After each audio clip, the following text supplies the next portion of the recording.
नमस्कार, अस्सलाम वालेकुम, सत श्री अकाल, जय झूलेलाल। मैं हूं जी प्रेम मटनानी और आप देख रहे हैं हालात हाजरा का प्रोग्राम। हकीकत ये है, इब्तदा में आपसे दरख्वास्त है, चैनल जरूर सब्सक्राइब करें। दोस्तों, रूस और यूक्रेन की जंग को 2 साल से भी ज़्यादा हो चुके हैं। 2 साल से 1 महीना कह सकते हैं, ज़्यादा हो चुके हैं। 24 फरवरी 2022 को रूस ने हमला किया था और जब ये जंग शुरू हुई तो मगरबी ममालिक ने, वेस्टर्न कंट्रीज जो हैं जिसमें यूरोप है, अमेरिका है, उन्होंने इस लिहाज से ये सोचकर कि अगर वो रूस के ऊपर पाबंदियां लगाएंगे तो रूस ये जंग जारी नहीं रख सकेगा। जाहिर है, कहते हैं दुनिया की सबसे महंगी अयाशी है जंग करना, क्योंकि हथियार बहुत महंगे मिलते हैं, मिलियंस बिलियंस ऑफ डॉलर्स लगते हैं। तो इसीलिए मगरबी ममालिक ने रूस के ऊपर सैंक्शंस लगाई। तो जाहिर है रूस को फिर नए ग्राहक ढूंढने पड़े। वैसे क्या है, ट्रेडिशनली रूस का ज़्यादा व्यापार यूरोप से होता रहा है। दोनों तरफ रूस बेचता रहा है तेल, गैस, और उसके बदले में मशीनरी, दारू, वाइन वगैरह कई चीज़ें वो यूरोप से खरीदता रहा है।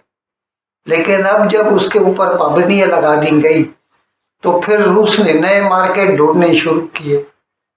तो उस वक्त फिर उसने यही सोचा कि मेरे लिए एशिया बेहतर है, यानी एशिया, पूरा एशिया, सिर्फ ईस्ट एशिया नहीं, जिसमें वेस्ट एशिया भी आ गया, यानी मिडिल ईस्ट, पाकिस्तान, चीन, भारत।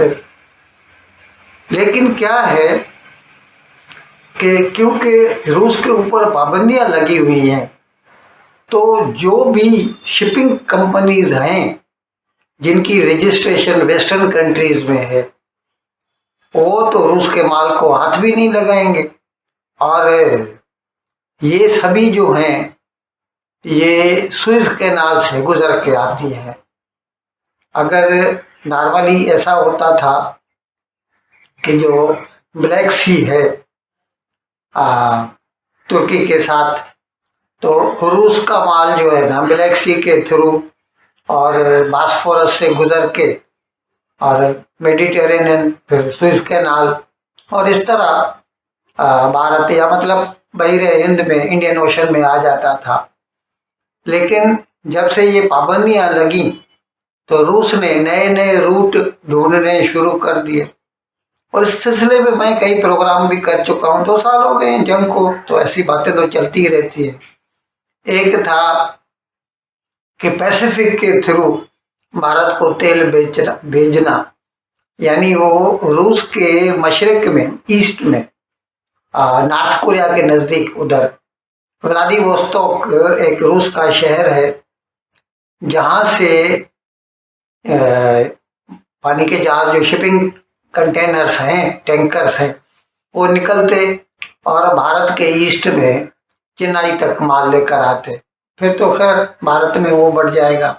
एक रास्ता ये ढूंढ के निकाला गया। दूसरा था, मैंने प्रोग्राम किया था international north south transport corridor.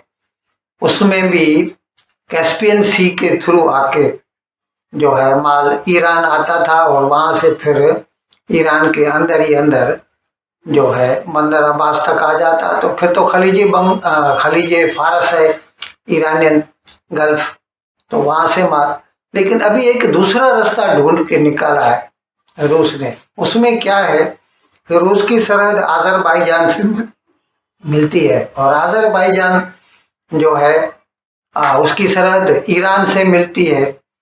और अजरबैजान के अंदर रेलवे लाइन भी बनी हुई है और वहां से लेके जो है ईरान के शहर जो है रश्त तक भी रेलवे लाइन बनी हुई है। अभी ये रूस का माल अजरबैजान के से गुजर के ईरान के शहर रश्त तक पहुंच सकता है।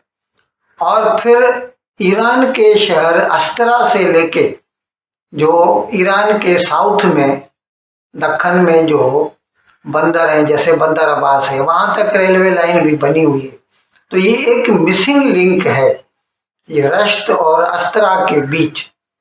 तो अभी उन्होंने ये प्रोग्राम बनाया है, यानी यूं समझ लीजिए काम शुरू हो चुका है इस पर।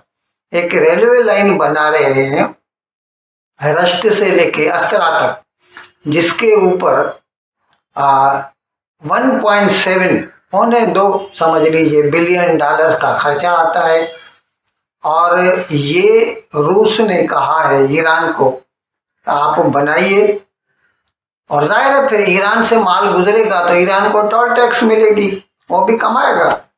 तो इसीलिए वो इन्वेस्टमेंट करने के लिए तैयार है। लेकिन उसके लिए फिर रूस ने ईरान को कर्जा देना भी मंजूर किया है, यानी 1.7 बिलियन डॉलर में से 1.4 बिलियन डॉलर तो रूस ईरान को कर्जे में देगा, यानी बाकी सिर्फ 300 मिलियन डॉलर का जो खर्चा है वो ईरान उठाएगा।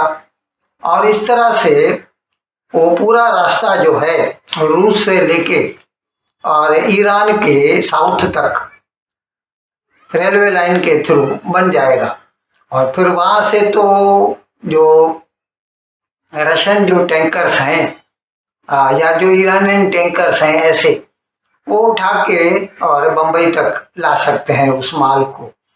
और ये अभी इसके बारे में सदर व्लादिमीर पुतिन ने अभी कहा कि यही पहले जैसे रूस से लेके, मॉस्को से लेके मुंबई तक कोई भी माल भेजना होता था तो तकरीबन 30 से लेके 45 दिन तक लग जाते थे।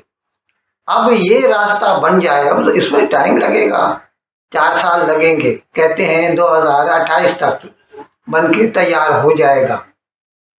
लेकिन जो जिंदा हैं उनके लिए तो 2028 भी दूर नहीं है, बहुत जल्द ही ये भी 4 साल बीत जाएंगे। और फिर एक मरतबा ये रास्ता शुरू हो गया तो जैसे मैंने बताया कि सदर पुतिन ने कहा है कि वो माल जिसको मॉस्को से मुंबई तक पहुंचाने में 30 से 45 दिन तक लग जाते हैं, वो सिर्फ 10 दिन के अंदर मुंबई तक पहुंच जाएगा। और इससे दोनों ममालिक के बिजनेस में इजाफा होगा, खर्चा कम लगेगा तो बिजनेस बढ़ेगा। अभी इसमें मैं आपको बता दूं, पिछले 2 साल में जब से ये जंग शुरू हुई है और मैंने बताया कि रूस ने अल्टरनेटिव मार्केट ढूंढने शुरू किए, तो भारत का जो बिजनेस है ना, अभी इस वक्त 1 साल का रूस के साथ 65 बिलियन डॉलर का बिजनेस होता है भारत का रूस के साथ, जो कि जंग शुरू होने से पहले तकरीबन 15-16 था। यानी यूं समझ लीजिए कि 4 गुना बढ़ चुका है रूस का धंधा हिंदुस्तान के साथ।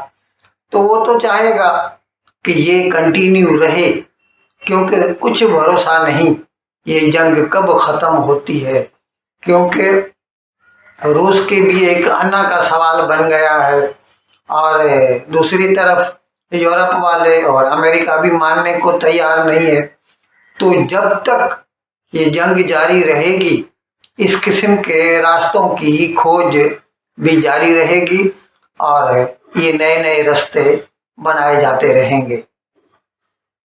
इन अल्फाज के साथ मैं आज का प्रोग्राम ख़त्म करने की आपसे इजाज़त चाहता हूँ, लेकिन विदाई लेने से पहले एक मरतबा फिर आपसे मेरी दरख्वास्त है, जिस किसी साहब या साहबा ने अब तक हमारे इस चैनल को सब्सक्राइब नहीं किया, हज़राए करम इसको जल्द से जल्द सब्सक्राइब करें, प्रोग्राम को लाइक करें, शेयर करें और घंटी का बटन दबाना न भूलें। बहुत बहुत शुक्रिया। खुदा हाफिज़।